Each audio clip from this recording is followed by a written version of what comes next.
una vita libera dal peccato, una vita generosa. Non abbiamo paura a chiedere perdono a Gesù, perché Lui ci apre la porta a questa vita nuova.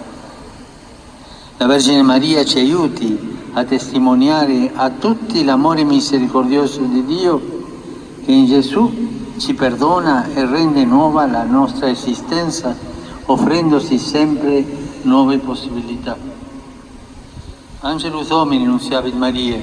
Et concepit Spiritu Sancto. Ave Maria, grazia plena, Dominus tecum, benedicta tui mulieribus e benedictus fructus ventris tui, Iesus. Santa Maria, Mater Dei, ora pro nobis peccatoribus, nunc et in hora mortis nostre. Amen. Ecce ancilla Domini. Fiat mi secundum verbum tuum. Ave Maria, grazia plena, Dominus tecum, benedicta tui mulieribus e benedictus fructus ventris tui, Iesus. Santa Maria, Mater Dei, ora pro nobis peccatoribus, nunc et in hora mortis nostre. Amen.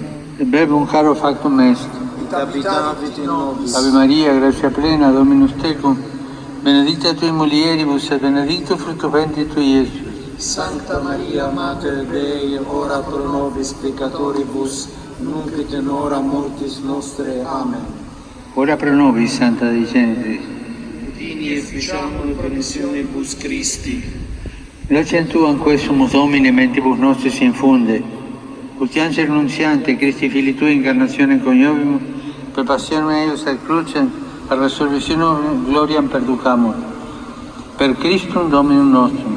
Amen. Gloria Patri et Filio et Spiritui Sancto. Sicut erat in principio et nunc et semper et in saecula saeculorum. Amen. Gloria Patri et Filio et Spiritui Sancto. Sicut erat in principio et nunc et semper et in saecula saeculorum.